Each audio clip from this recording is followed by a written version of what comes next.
बच्चों, mental math class 10th के next part भी कर लेते हैं। मैं हूं हरी सर और आप सभी बच्चे देख रहे हैं आपका अपना यूट्यूब चैनल जिसका नाम है चलो कदम बढ़ाए। तो जो बच्चे हिंदी मीडियम में पढ़ते हैं उनके लिए अलग से चैनल है जिसका नाम है मैथ्स विद हरी सर, आप उसे भी ज्वाइन कर सकते हैं। आइए करना शुरू करते हैं। तो यहाँ पर बच्चों एक चीज़ आपके लिए कि आप सभी बच्चों को क्विज में पार्टिसिपेट जरूर करना चाहिए। ठीक है, सभी बच्चों को करना चाहिए।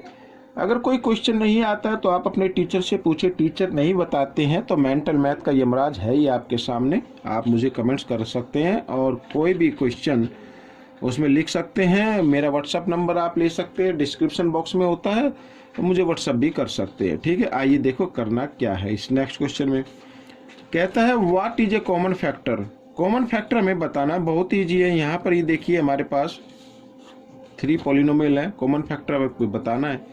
तो सबसे पहले यहाँ पर ये लिखा है, मैं एक्सप्लेन करूँगा, इससे थोड़ा सा हो सकता है कि टाइम ज़्यादा लगे, लेकिन आप माइंड में करेंगे तो जल्दी हो जाएगा। तो x की 2 यहाँ पर हम इसको लिख सकते हैं, इस तरीके से लिख सकते हैं, और -1 1 की 2 लिख सकते हैं इस वाले को। ठीक है, अब यहाँ पर ये सेकंड ले लेते हैं। तो यहाँ पर x की 2 इसकी 2 इस तरीके से लिख सकते हैं, एक पावर इनसाइड एक पावर आउटसाइड लिख सकते हैं, और -1 की पावर यहाँ पर हम लिख सकते हैं 2 लिख सकते हैं। एक तो ये हो गया, और ये वाला यहाँ पर ये लिखा x -1 और सारे की पावर 2 दी हुई है, यानी ठीक है a - b होल स्क्वायर आप इसको बोल सकते हैं। तो हम इसको 2 टाइम्स लिख सकते हैं, इस तरीके से लिख सकते हैं ऐसे। अब देखो a square - b square equal होता है a + b और a - b। ठीक है, ये हो गया।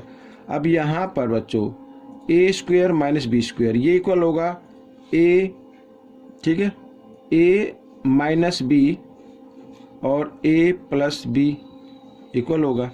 और यहाँ पर तो इनका कोई सोल्यूशन है ही नहीं, तो इसको हम यूं कहीं लिखेंगे इस तरीके से। अभी कॉमन फैक्टर नहीं आ रहे हैं, ठीक है, इन दोनों में तो आ गए हैं, इसमें नहीं है, नहीं पता चल रहा है, तो हम इसको फिर इसके और फैक्टर कर लेते हैं। तो x + 1 और x - 1, ठीक है, इस तरीके से। और यहाँ पर जैसे अभी ये मैंने किया था, ये नंबर देखो आपको कुछ इस फॉर्म में लिखा हुआ है ना, तो हमने इस फॉर्म के टुकड़े किए इस तरीके से, तो हमें इसके कर लेने, यानी a स्क्वायर - b स्क्वायर अगर इसको लिखे तो क्या होगा a + b और a - b ये होगा, और यहाँ पर तो ये है ही, ठीक है, इस तरीके से लिखेंगे। और इधर ये x - 1 और x - 1 इस तरीके से। अब कॉमन फैक्टर आपको निकालना है। कॉमन फैक्टर जो तीनों में मौजूद हो वो उसे कॉमन फैक्टर बोलते हैं। और कॉमन फैक्टर आ गया बच्चों यहाँ पर x - 1 ये कॉमन फैक्टर आ गया। लिखा what is the common factor, तो कॉमन फैक्टर आ गया आपका x - 1 जो तीनों में है। ठीक है, ये आपका आंसर बन गया। नेक्स्ट क्वेश्चन क्या कहता है, देखो फाइंड द कॉमन जीरो। अब इसमें जीरोज फाइंड आउट करनी है। मैं आपको एक चीज़ और बता देता हूँ, देखो यहाँ पर हो सकता है क्वेश्चन में कॉमन फैक्टर गिवन हो लेकिन एग्जाम में कॉमन जीरो दे दी जाए। तो ये जो कॉमन फैक्टर आया ना, इसको जीरो के इक्वल रख लीजिए और इस -1 को इधर ले आइए, ये तो ये जीरोज बन जाएंगी। तो ये ही जीरोज हमें इसमें फाइंड आउट करनी है। तो सबसे पहले हमें कॉमन फैक्टर फाइंड आउट करना होगा, आइए कर लेते हैं। तो यहाँ पर देखो ये इक्वेशन गिवन है, और ये इक्वेशन है बच्चों a + b होल स्क्वायर पर, ठीक है, a square + 2ab + b square लिखा हुआ है।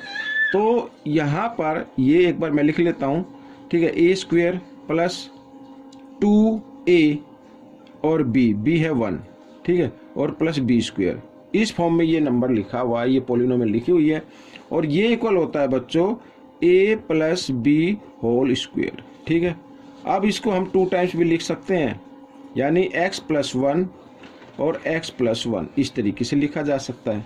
ठीक है, एक तो ये हो गया। अब सेकंड वाला ये यहाँ पर देख लेते हैं। तो ये है x स्क्वायर - 1, तो इसको यहाँ पर 2 बना लीजिए, ब्रैकेट में डाल लीजिए, a स्क्वायर - b स्क्वायर, तो ये इक्वल होगा a + b और a - b। ठीक है, यहाँ पर अब यहाँ पर थर्ड वाला जो हमें पॉलिनोमियल गिवन है इसके भी हम कर लेते हैं, इसको भी एक्सपेंड कर लेते हैं। x की पावर 3 प्लस 1 लिखा ना, तो हम 1 की पावर भी 3 लिख सकते हैं। अब इसके अगर फैक्टराइज वाला फॉर्मूला निकाले तो क्या होगा, a प्लस बी, ठीक है, a square minus a b और प्लस बी स्क्वायर, यही तो होता है। अब कॉमन फैक्टर, सबसे पहले हमें कॉमन फैक्टर निकाला, तो कॉमन फैक्टर इसमें आ रहा है x प्लस 1, ठीक है, तो ये कॉमन फैक्टर हो गया x प्लस 1, ये कॉमन फैक्टर हो गया। लेकिन हमें तो जीरोज निकालनी है, तो आपको क्या करना पड़ेगा, इक्वल 0 रख दीजिए और x इक्वल, ये प्लस 1 है, इसको इक्वल के साइन से इधर ले आते हैं तो -1 हो जाता है, ठीक है। यानी +1 को इक्वल के साइन से हम लेके आएंगे राइट हैंड साइड की तरफ, तो ये साइन चेंज हो जाएगा, तो ये आपका आंसर बन गया। नेक्स्ट क्वेश्चन कर लेते हैं, क्वेश्चन नंबर 33। आप देखो, find the quotient find out करना है। व्हेन f(x), यानी ये आपका पॉलिनोमियल गिवन है, इसको डिवाइड किया जाता है इज डिवाइडेड बाय gx, यानी इस पॉलिनोमियल से, तो क्वोशिएंट फाइंड आउट करना है। अब देखो यहाँ पर थोड़ा सा कन्फ्यूजन डाल दिया है। आमतौर पर जो क्वेश्चन होते हैं बच्चों, वो होते हैं किस टाइप के, कि उनमें पूछा जाता है रिमाइंडर पूछा जाता है, लेकिन यहाँ पर पूछा है क्वोशिएंट, तो कोई दिक्कत नहीं है। आइए देखो, इस तरीके से 16x की power 3 plus 13x square plus x minus 2, इसको अगर डिवाइड किया जाए, या आप डिवाइड में बटे का साइन भी लगा सकते हैं, यानी 2x प्लस 1 की पावर 3 से, तो यहाँ पर जो आंसर आएगा वो आपको बताना है, ठीक है। अब ये कैसे बताएंगे, तो सबसे पहले हम इसको एक्सपेंड कर लेते हैं a plus b whole cube में। तो ये दिया हुआ है, तो हम इसको लिखेंगे a की पावर 3 प्लस b की पावर 3 प्लस 3a स्क्वायर, ये फॉर्मूला लर्न होना चाहिए आपको, तभी आप कर पाएंगे, ठीक है। और सॉरी, हाँ, ये प्लस नहीं है, 1 है। a की 3 प्लस b की 3 प्लस 3a स्क्वायर b और प्लस 3a और b स्क्वायर, इस तरीके से ये फॉर्मूला बनता है। इसको जब हम एक्सपेंड करेंगे तो 2 को 3 टाइम्स मल्टीप्लाई करेंगे तो 8x क्यूब आ जाएगा। यहाँ पर 1 को 3 टाइम्स करें तो 1 ही रहेगा। पहले पावर वाले को सोल्व करना, 2 को 2 टाइम्स करो, 4, 2 2 जा 4 होता है, ठीक है, और 4 को 3 से मल्टीप्लाई कर दो 12, तो 12x आ जाएगा, इधर 12x आ गया। अब यहाँ पर 1 को 2 टाइम्स मल्टीप्लाई 1 रहेगा, 3 2 जा 6x आ गया, ठीक है, ये आ गया। अब हमारी जो ये इक्वेशन बनेगी, यहाँ पर ये 2 है तो 2 लगा देते, तो इसको थोड़ा सूटेबल तरीके से लिख लेते हैं, 8x cube plus 12x square plus 6x, और यहाँ पर +1 को हम लास्ट में लगा देते हैं। अब इससे डिवाइड करना है किसको, यहाँ पर ये जो पॉलिनोमियल है, इधर मैं लिख लेता हूँ। तो सबसे पहले आप क्योंकि 10th क्लास में हैं और आपको ये मालूम होना चाहिए कि हमें जब डिवाइड करते तो फर्स्ट वाले नंबर को हमें मैच करना होता है, और मैच नहीं हो रहा है तो उसको मैच करने के लिए क्या नंबर हमें चाहिए वो हमें लगाने होते हैं। जैसे यहाँ पर है 16, यहाँ पर 8, अगर 8 की टेबल हम 2 पे ले तो 8 2 जा 16 हो जाएगा, ठीक है, और यहाँ x की पावर 3 है, यहाँ भी x की पावर 3 है। तो अगर हम 2 से, अब इस 2 से क्या करना, पूरे को मल्टीप्लाई कर देना, 2 1 जा 2, ये आ गया। यहाँ पे प्लस का साइन है तो प्लस का आ जाएगा, फिर 2 को 6 से मल्टीप्लाई कर, 2 6 जा 12x, ठीक है, इस तरीके से। फिर आगे प्लस है तो प्लस का साइन लगा दीजिए, तो 12 को 2 से कर दें, 12 2 जा 24x स्क्वायर, तो ये रहा प्लस 24x स्क्वायर, और 8 2 जा 16x क्यूब। अब क्या करते हैं, साइन चेंज करके हम क्या कर देते हैं, इनको माइनस कर देते हैं। अब यहाँ पर इसको जो सोल्व करेंगे वो रिमाइंडर आएगा बच्चों, रिमाइंडर तो पूछा नहीं, क्वोशिएंट पूछा, तो क्वोशिएंट आपका क्या बनेगा, 2 बनेगा, ये आपका आंसर रहेगा, ठीक है। आइए करते हैं नेक्स्ट क्वेश्चन, जो कि मैंने पहले से लिख के रखा हुआ है। अब इस नेक्स्ट क्वेश्चन में देखो, ये भी ईजी है, कोई ज़्यादा मुश्किल नहीं है। क्या कहता है क्वेश्चन, देखो यहाँ पर पॉलिनोमियल गिवन है, ठीक है, is completely divisible by x square minus x, then find the value of a and b की वैल्यू फाइंड आउट करनी है। साथ में ये कहा है कि ये पॉलिनोमियल इस पॉलिनोमियल से कम्प्लीटली डिवाइड हो जाता है। आइए करते हैं। तो हम इसको जो दिया हुआ है एक्स स्क्वायर माइनस एक्स, इसको हम कुछ इस तरीके से लिख सकते हैं, कॉमन निकाल लीजिए एक्स और यहाँ पर एक्स माइनस वन इस फॉर्म में लिखा जा सकता है, ठीक है ना। यानी कि इसको मैं इधर बढ़ा लेता हूँ, तो एक्स इधर लिख लेता हूँ एक्स और एक्स माइनस वन, यहाँ पर इसको जीरोज निकाल लेते हैं तो ये आ जाएगा। तो एक तो एक्स की वैल्यू जीरो आ रही है, एक तो क्या आ रही है वैल्यू जीरो आ रही है, और एक ये माइनस वन है। इक्वल के साइन से जब इधर लेके आते हैं, इसकी पोजीशन चेंज करते हैं तो साइन चेंज हो जाते हैं, माइनस वन है तो इधर आकर ही प्लस वन हो जाएगा। तो अगर यहाँ पर x की वैल्यू जो है जीरो और वन आई है, अगर इस पोलिनोमियल में हम ये जीरो और वन रख दें, पुट कर दें, तो a और b की वैल्यू फाइंड आउट हो जाएगी। देखो कैसे, यहाँ पर जीरो अगर हम रखते हैं तो ये जीरो, यहाँ पर मैं आपको बताता हूँ, जीरो जीरो को 3 टाइम्स मल्टीप्लाई करो कोई दिक्कत नहीं है, जीरो ही आएगा। यहाँ भी जीरो आ जाएगी और माइनस ए यहाँ पे भी जीरो, ठीक है, और प्लस बी, ठीक है, इज इक्वल टू जीरो आप रख लीजिए। तो यहाँ पर सबका जीरो आ रहा है, तो ये बी इक्वल किसके आ रही है, जीरो की इक्वल आ रही है। तो बी की वैल्यू तो है जीरो, ये आप याद रखना। अब आपको निकालनी है किसकी वैल्यू, ए की वैल्यू निकालनी है। अब क्या करना है, जीरो तो हम रख चुके हैं, अब वन और रख लेते हैं इसी में, ठीक है ना।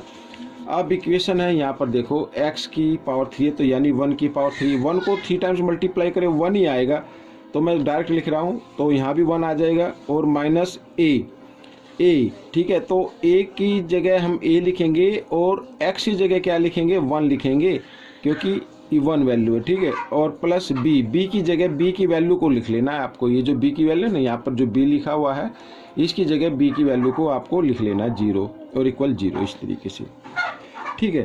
तो यहाँ पर जीरो को तो आप बेशक आप हटा दीजिए, कोई दिक्कत नहीं है।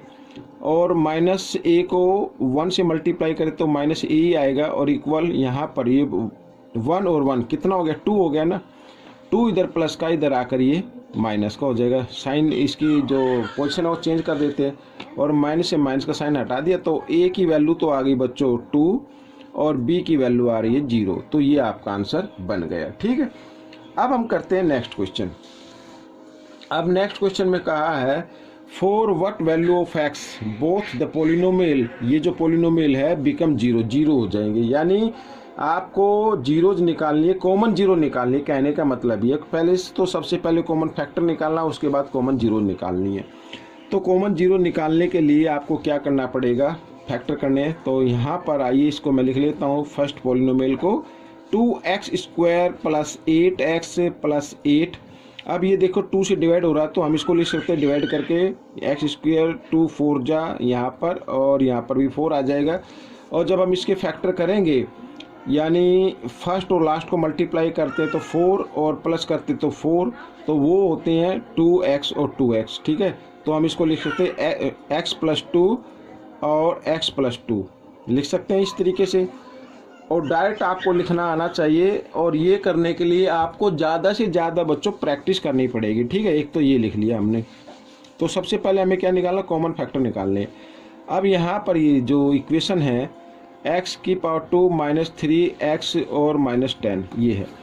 अब फर्स्ट और लास्ट को मल्टीप्लाई करो आप, तो माइनस 10 आएगा ना इधर, माइनस 10 एक्स स्क्वायर। लेकिन यहाँ पर क्या माइनस का साइन है, और जिनको मल्टीप्लाई कर रहे हैं एक माइनस का नंबर और एक प्लस का नंबर है, तो आपको भी एक माइनस का लेना है और एक प्लस का लेना है। और माइनस प्लस क्या हो जाएंगे, फिर माइनस हो जाएंगे। यानी ऐसे 2 नंबर फाइंड आउट करो जिनको मल्टीप्लाई करे तो 10 और उनको आपस में माइनस करे तो 3 आ जाए। जी हाँ, 5 2 10 होते हैं। तो बड़े जो यहाँ पर जो साइन होता है ना, वो ग्रेटर नंबर पर रखना होता है, तो 5x और प्लस 3x ये आ जाएगा। अब आपको इसको इस तरीके से नहीं लिखना है, आपको क्या कर लेना है, x माइनस 5 और x प्लस 3 इस तरीके से लिख लेना है, ठीक है। इस तरीके से आपको, सॉरी 3 नहीं आएगा, 2 आएगा, यहाँ पर 2 क्या आ जाएगा, 2 आ जाएगा, क्योंकि 5 2 10 होता है ना, 3 तो 15 हो जाता है, तो ये आ जाएगा। अब सबसे पहले आपको निकालना कॉमन फैक्टर। कॉमन फैक्टर इसमें x प्लस 2 और x प्लस 2 ये कॉमन फैक्टर आ गया, ये कॉमन फैक्टर है। हमें x की वैल्यू निकालनी है कि जिससे ये दोनों पोलिनोमियल क्या बन जाए, जीरोज बन जाए, यानी इनकी जीरो इक्वल आ जाए। यानी एक ऐसा नंबर जो वो नंबर हम निकाले तो दोनों पोलिनोमियल को सेटिस्फाई करे, ठीक है। तो इसको 0 के इक्वल रख दीजिए और x इक्वल ये +2 इधर आकर ये -2, तो ये बच्चों x की वैल्यू आ गई -2।